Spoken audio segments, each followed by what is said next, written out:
Okay, so I've been thinking a lot about the idea of faith because faith is such an important part of the Christian faith, right? Salvation is by faith in Jesus Christ. We are saved by grace through faith. So the question then becomes, what is faith, right? Because in John 3:16 it does say that those who believe in Jesus Christ will inherit eternal life. But clearly, belief itself, like simply believing that Jesus Christ exists, isn't enough. Because even the devils know that Jesus exists, right? And they're devils, so there has to be a difference. So the question then becomes, what is faith in Jesus Christ? And so let me go on a small tangent here for a while, because faith, this is a common attack that religious people receive from non-religious people or atheists. And the claim is that faith, which is defined by them as believing in something without proper evidence or with the lack of evidence, right? Basically believing something for no reason. That is foolish, and it's contrary to reason, and I mean quite self-explanatorily slow, self-explanatorily so that if you believe in something without any good reason, any evidence, then it is contrary to reason, right? It's irrational. So the thing that I've always tried to refute, this was my old understanding, was that faith isn't believing in something without any evidence, without believing in something for no reason. And the common argument I would give is that faith is having confidence or hope in something that will happen in the future based on consistent results in the past. So you could say that a scientist has to have faith in the scientific method because the scientific method has worked in the past, and so he would continue to use the scientific method in the future and trust the results from the scientific method because the scientific method has proven itself to be trustworthy, right? And so the religious types would push this onto a relationship, right? So you would say that you have faith in a person, in which case it's Jesus, because of his character, because of what he has done.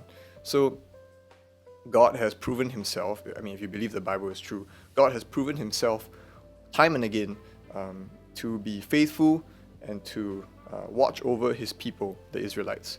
And so, based on God's character that we've seen before, we can have faith that God is going to deliver us or will deliver on the promises that he has stated, which is salvation. So, in this case, faith is more of having hope because you know God's character, right? You trust that God is good because you've seen him be good. And that is what I would commonly say as faith, not the faith because, not the believing in something because I have no evidence. So, the thing is, I recently came across a conversation on the Unbelievable YouTube channel. It was I wouldn't say it was a debate, it's more of a discussion between Bishop Barron and Cosmic Skeptic, who is Alex O'Connor, right? One atheist, one Catholic. And so Bishop Barron makes the exact same case that I just said about what faith is and why it's so misconstrued among the non-religious types. But Cosmic Skeptic raises a really, really good counter-argument. He says that... Look, I would put it rather plainly and say that with the proposition you put forward is quite a simple one. You know, someone you know puts forward a piece of information and you've got to decide whether to trust them or not. There are two options here. You're either basing this on some form of reason. That is, you say, listen, they've never lied to me before. Yep. I understand that this is a rational person. I know who they are. I know what their motives are. And therefore, I conclude that what they're saying is true. I wouldn't call that faith. I'd call that perfectly in line with what the average person would call reason. The other option is that you're doing it, as you describe, on a kind of hunch, an intuition. That is to say, lack of evidence. I would say that what you're describing there is either an instance of believing what they say because you have reason to do so, or believing what you say, or believing what they say despite having no reason to do so on a hunch or an intuition. If it's the first, then I'd just call it reason, and if it's the second, then I'm supposing you wouldn't call it faith. Whatever I just described as faith isn't actually faith. It's still under the umbrella of reason. And get this, we are able to trust in the person or in the process because it has been reliable in the past. And this is a reason, right? So you're making a calculated decision, even if it's a percentage, right? Even if it's not 100%, right? You would only make the decision if you knew it was a good chance of happening. And that is still under reason. And for that, right, I think not even I can dispute that. Bishop Barron, in my opinion, didn't really give a very convincing counter-argument to what Cosmic Skeptic raised. And so it convinced me. It convinced me that this kind of counter-argument for what faith actually is actually still reason, right? And it made me go back to the Bible to find out if the faith in Christianity is really believing things without good evidence.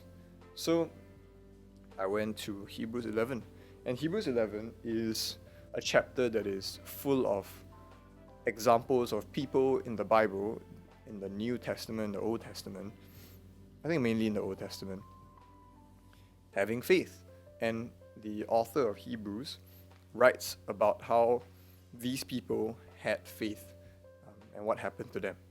So Hebrews chapter 11 verse 4 says, "By faith Abel offered to God a more acceptable sacrifice than Cain, through which he was commended as righteous, God commending him by accepting his gifts, and through his faith, though he died, he still speaks.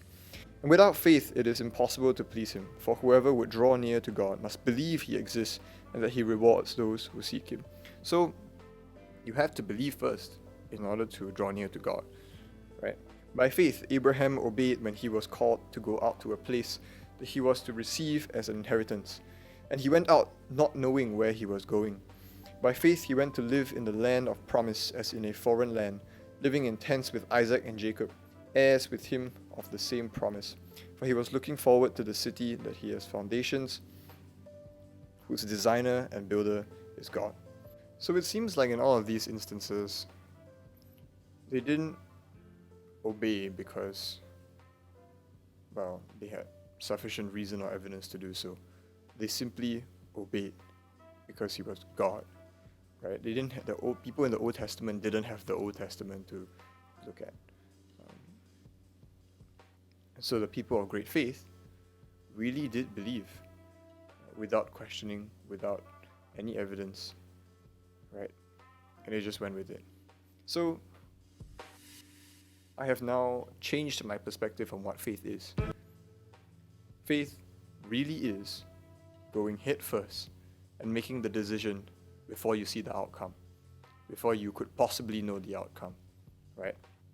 And in closing, I'm going to play a short clip from one of Jordan Peterson's lectures, and I think he sums up this idea pretty well about when it's necessary to go beyond reason and have pure faith without any evidence at all. It seems to me that the way that you fortify your faith in being and in life, in your own existence, isn't to try to convince yourself of the existence of a transcendent power that you could believe in the same way that you believe in a set of empirical facts. I don't think that's the right approach.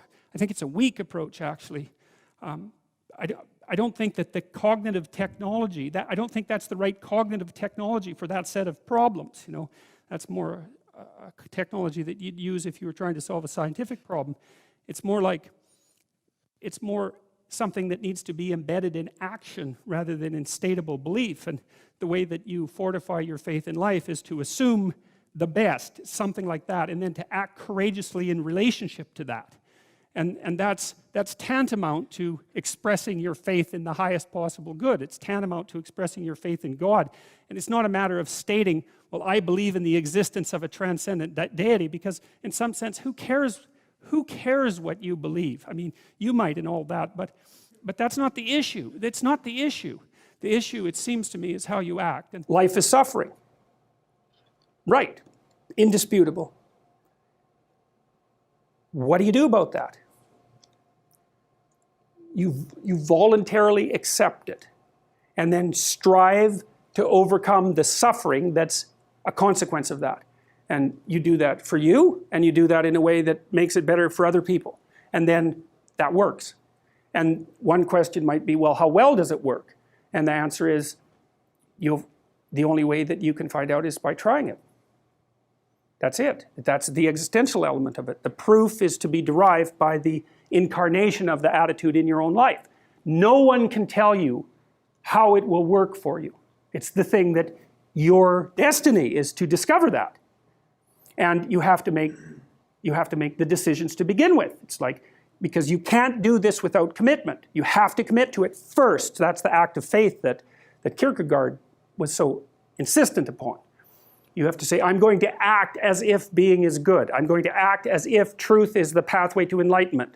I'm going to act as if I should pursue the deepest meaning possible in my life. And there's reasons to do none of those. They're real reasons. So it's really a decision. But you can't find out what the consequence of the decision is unless you make the decision. So it seems to me like in pursuits of the moral good, when you're living your life out, right? It's not so much intellectual and knowledge-wise in a sense that you don't need to be convinced intellectually, because maybe that isn't the point. The only way that you will discover the good or even receive the good is if you first tell yourself dogmatically, without evidence or reason or intellectual conviction, that pursuing good, essentially being Christ-like, is the proper way forward. You have to start with that assumption, right? And that's the leap of faith. And this doesn't just apply to moral behavior. It applies also to things like free will. Because I think if you were to go intellectually, it's very, very hard to dispute the idea that free will exists. Very, very hard. And yet, societies time and again have to run on the assumption that free will exists. They just have to. It's life will not function if you don't assume that free will exists. And the same goes for moral behavior. You cannot question the pursuit of good or trust in God. You simply have to act as if He does, right? Because that's what's most important. And so to loop it back around, faith isn't an intellectual thing. Faith isn't declaring or even understanding in your head. But it is taking the leap of faith to do that which you believe is right, without any conviction or evidence. Maybe that's the way forward. Maybe that's how we're supposed to do it.